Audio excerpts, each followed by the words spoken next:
Hello everyone, this is Vishakha. Welcome back to our YouTube channel. आज के video में बात करूंगी आपकी जेई मेन और जेई एडवांस के बारे में। साथ ही साथ मैं एग्जाम पैटर्न, नेगेटिव मार्किंग और बोनस मार्किंग सब कुछ बताऊं इस वीडियो के अंदर, तो आप एंड तक देखना बिल्कुल, ठीक है।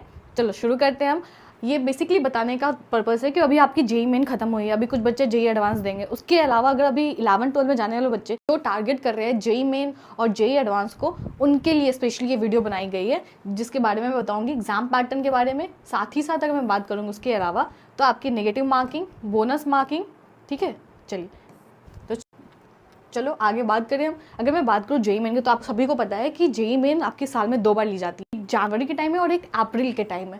उसी के बीच में आपके बोर्ड्स भी होते हैं, फिर आपकी जेई मेन दोबारा, मतलब जैसे अप्रैल में मैंने बताया, फिर जेई एडवांस होता है। चलो इनके बीच जेई मेन और बोर्ड्स, इसी के साथ साथ बोर्ड्स के बच्चे भी प्रिपेयर करते हैं जेई के लिए। उसके अलावा अगर बोर्ड्स और जेई मेन के देखा तो इसमें काफ़ी सारे एग्जाम्स भी आते हैं जेई मेन के बाद। अगर बिट्स प्लानिंग के एग्जाम देते हैं, वीआईटी के एग्जाम देते हैं, सीयूईटी यूजी भी इसी बीच में होनी होती है। फिर उसके बाद आपकी जेई मेन क्वालिफाई होते हैं तो जेई एडवांस देते हो। तो आज सब सारी बातें हम बस इसी के बारे में बात करेंगे। तो चलो अगर शुरू करें हम जेई से, तो जेई में सबसे पहले आपको क्लियर करना होता है जेई मेन, जो आपको कंडक्ट कराती है नेशनल टेस्टिंग एजेंसी एनटीए। हर साल जेई मेन कंडक्ट करवाती है। और जेई मेन का एग्जाम आप एडमिशन लेने के लिए करते हो एनआईटीज़ में, ट्रिपल आईटीज़ में, सीएफटीआईज़ में एंड अदर इंस्टीट्यूशंस में। अगर मैं एनआईटीज़ की बात करूँ, नेशनल इंस्टीट्यूट ऑफ टेक्नोलॉजी, फिर और अदर दैन सीएफटीआई जो आपकी गवर्नमेंट फंडिंग कॉलेजेस होती है, जो गवर्नमेंट कॉलेजेस होती है, वो सारे हैं। उसके बाद अदर इंस्टीट्यूशन जो भी जेई मेन पे आपकी एडमिशन लेते हैं। Eligibility test for JEE advance, फिर आपको जेई एडवांस देने के लिए आपको सबसे पहले क्या करना होता है, जेई मेन को क्लियर करना होता है। अगर मैं वही बात करूँ तो जेई एडवांस को हर साल कंडक्ट करवाता है आईआईटी। जी हाँ दोस्तों, आईआईटी। इस बार 2024 में भी आपको जेई एडवांस कंडक्ट करवाया था आईआईटी मद्रास। आईआईटी मद्रास ने ही कंडक्ट करवाया था जेई एडवांस इस बार। और एडमिशन होती है आपकी आईआईटीज़ में जेई एडवांस को क्लियर करने पे। उसके अलावा अगर मैं आगे बात करूँ तो which IIT will conducting JEE in 2025 आपको पता होना चाहिए कि कौन आईआईटी इस बार आपका जेई कंडक्ट करवा रहा है। तो इस बार आपका आईआईटी कानपुर कंडक्ट करवा रहा है। अगर मैं बात करूँ पेपर मोड की, तो आईआईटी कानपुर का मैंने एनालिसिस किया, मैंने क्या बच्चों ने भी एनालिसिस किया, जो पहले दे चुके हैं उनको पता होगा कि आईआईटी कानपुर का जो पेपर होता है ना, वो थोड़ा मॉडरेट से टफ होता है।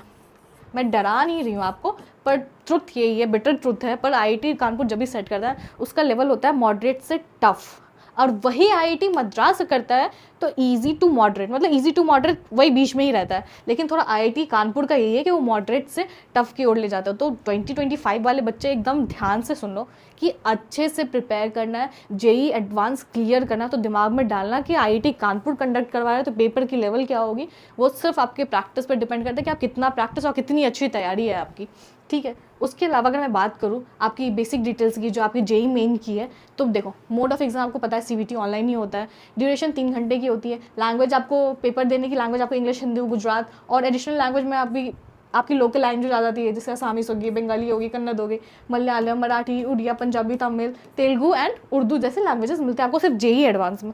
उसके अलावा नंबर ऑफ क्वेश्चन की बात करूँ तो 90 होते हैं, और टोटल मार्क्स कितने होते हैं, 300। सब्जेक्ट फिजिक्स, केमिस्ट्री, मैथमेटिक्स, ठीक है।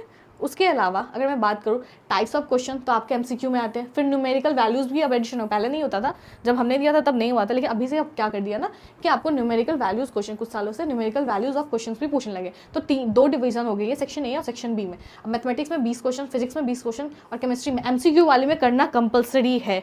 अगर आपको क्वेश्चन कितना पूछा जा रहा है, मैंने अभी आपको पीछे बताया कि करीब करीब आपको 90 क्वेश्चन कर रहा है। तो हर मतलब अगर सेक्शन ए और सेक्शन बी को मिला के आपको 25 से 25 क्वेश्चन ही किया जाता है। वही आपकी डिवीजन जाती है एक क्वेश्चन पे +4,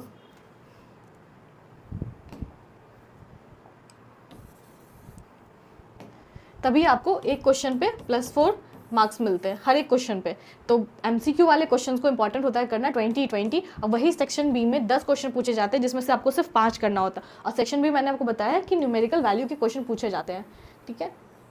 सारे में तो एमसीक्यू ही ऑप्शनल है, जितने भी ऑप्शंस रहते हैं उसके हिसाब से आपको आंसर लाना होता है। और ये आपके होंगे न्यूमेरिकल वैल्यू ऑफ क्वेश्चन, जिसमें से 10 में से सिर्फ 5 ही क्वेश्चन करना इंपॉर्टेंट होता है। ध्यान से सुनना इस चीज़ को, ठीक है, तभी आपकी मार्किंग होती है उसी बेसिस पे। उसके अलावा मैं मार्किंग स्कीम की बात करूँ तो करेक्ट आंसर पे आपको +4 मिलता है। वही आपको रॉन्ग आंसर पे आपको मिलेगा -1।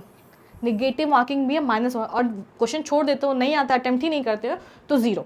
अगर मैं बोनस मार्क की बात करूँ तो bonus mark is awarded to the students for question asked wrong, मतलब क्वेश्चन अगर गलत पूछा गया या ऑप्शन में गलत हो या किसी भी रीजन से क्वेश्चन में ही कुछ गड़बड़ी हो तभी आपको बोनस मिलेगा, वो भी सेक्शन ए में ही मिलेगा बोनस, अगर अटेम्प्ट करते हो तो भी या नहीं अटेम्प्ट करते हो तो भी, उसके बारे में आगे बताऊंगी, ध्यान से सुनना। Those question will be dropped and marks will be provided to the candidate based on the following criteria। अब criteria देखो क्या क्या है उनका। All candidates will get bonus mark if the question is dropped from section A। अगर question section A से जाता है तो सारे कैंडिडेट को मिलेंगे, आपको सारे को सारे मिलेंगे बोनस मार्किंग। वहीं अगर क्वेश्चन बी से जाता है तो बोनस मार्किंग उन्हीं बच्चों को मिलेगा जो अटेम्प्ट करते हैं क्वेश्चन। तो ध्यान रखना इस चीज़ को, अगर तुम गलत अटेम्प्ट करोगे, वो क्वेश्चन ही गलत रहा तो ही तुमको बोनस मार्किंग मिलेगा। अगर तुम क्वेश्चन छोड़ देते हो, उसको अटेम्प्ट ही नहीं करते हो, कोई बोनस मार्किंग नहीं मिलेगा। तो इसको एकदम ध्यान से रखना। उसके अलावा मैं बेसिक डिटेल बात करूँ आपकी जेई एडवांस की, तो आपको पता है कि जेई एडवांस में 2 पेपर होता है, एक पेपर 1 फिर पेपर 2, 3 घंटे हर पेपर के लिए, इसके लिए भी 3 घंटे और इसके लिए भी, बीच में 2 घंटे का ब्रेक भी मिलता है आपको।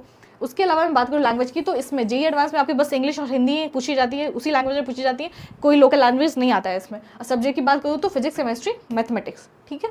उसके अलावा आगे मैं बात करूँ पेपर पैटर्न की, तो आप देख सकते हो कि सेक्शन 1, सेक्शन 2 और सेक्शन 3, 4 में डिवाइडेड है, 4 सेक्शन में डिवाइडेड है। तो सेक्शन 1 में एमसीक्यू विथ 1 और मोर करेक्ट ऑप्शन।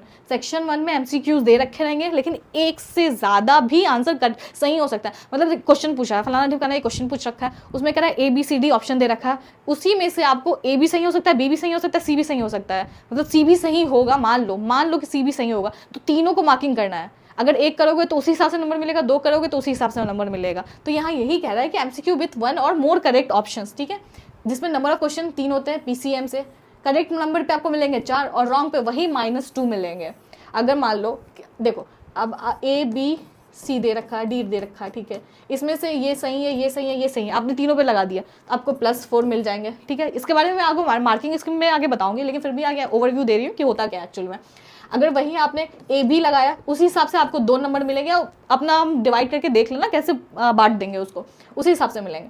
अगर मान लो AB सही आंसर है, आपने A लगाया ही और D भी लगा दिया जबकि D गलत आंसर है, लेकिन आप कहोगे मैम एक तो सही है तो नंबर तो मिलेगा, नहीं मिलेगा, इसमें माइनस हो जाएगा, पूरा गलत हो जाएगा अगर एक भी आंसर आप गलत लगा देते हो तो। उसके अलावा मैं सेक्शन 2 की बात करूँ तो MCQ with a single correct answer, मतलब उसमें सिर्फ एक ही आंसर आपका सही होगा, जिसमें से 4 क्वेश्चन पूछे जाते हैं PCM में, और करेक्ट आंसर पे मिलते हैं आपको +3, वही माइनस रॉन्ग पे मिलते हैं -1।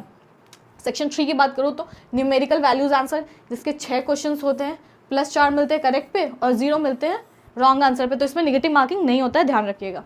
और वही सेक्शन 4 की बात करूँ तो मैचिंग लिस्ट, मैचिंग देते हैं और फिर वो 4 क्वेश्चन पूछते हैं PCM से, +3 और उस पर भी गलत होने पे -1। ये सारी मार्किंग स्कीम है, इसको थोड़ा दिमाग में रखेंगे। उसके अलावा मैं मार्किंग स्कीम की बात करूँ तो मैंने वही अभी चीज़ आपको समझाई आगे में भी कि +4 if all correct option selected, ठीक है। 1 MCQ विथ 1 और मोर करेक्ट ऑप्शन, देखिए +3 if only 3 option are chosen out of the 4, मतलब 4 आंसर सही हैं और 3 चूज़ किया है आपने और 1 छोड़ दिया है तो 3 ही नंबर मिलेंगे। 2 छोड़ा है, 2 बनाया है तो 2, अगर 2 सही है तो।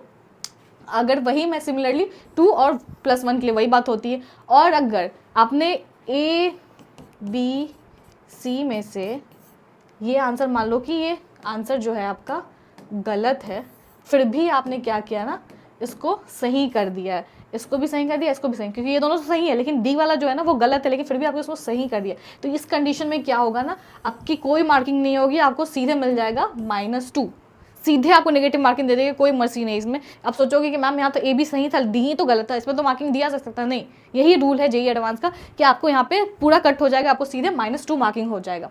उसके अलावा मैं पेपर 2 की बात करूँ तो आप देखो ये भी 4 सेक्शन में डिवाइडेड है आपके।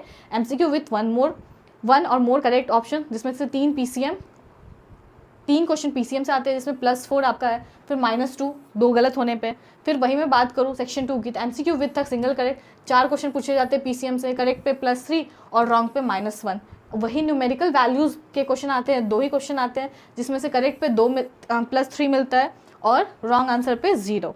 वही इंटीजर टाइप्स क्वेश्चन में भी 6 क्वेश्चन आते हैं और +4 आपको करेक्ट पे मिलते हैं और गलत होने पे 0। तो इन दोनों में क्या है ना कि देखो पेपर 1 में तो हमने बताया, पेपर 1 में आपको दे रखा था मैचिंग लिस्ट, अब वही पेपर 2 में कर दिया आपका इंटीजर टाइप्स, और उसमें मार्किंग तो -1 था, लेकिन इसमें क्या है ना 0 है, इसमें रॉन्ग आंसर पे 0 है आपको, इसमें कोई निगेटिव मार्किंग नहीं है। भाई जेईई एडवांस की अगर टोटल मार्क्स की बात करें तो देखो बच्चों, जेईई एडवांस का जो टोटल मार्किंग है ना, कोई ऐसा फिक्स नहीं है कि 300 में से 360 या 380, नहीं, आपके क्वेश्चन पे डिपेंड करता है कितना क्वेश्चन पूछ रहे हैं, उसी हिसाब से मार्किंग कर देगा। ये पिछले कुछ सालों की मार्किंग है। देखो 2021 में 360 नंबर का पेपर था, 2020 में 396 का, 2019 में 372 का, 2018 में 360 का, वही 2017 में 366 का। तो ये नहीं कह सकते कि जेईई एडवांस एक पैटर्न पे चल रहा है, एक मार्किंग है, इसका कोई फिक्स्ड मार्किंग है, इतने नंबर है, इतने कट ऑफ है, नहीं, ऐसा कुछ भी नहीं। हर साल चेंज होता है, उन पर डिपेंड करता है कि किस हिसाब से क्वेश्चन बैठा रहे हैं और कितने क्वेश्चन दे रहे हैं। उसके अलावा अगर मैं एलिजिबिलिटी क्राइटेरिया की बात करूँ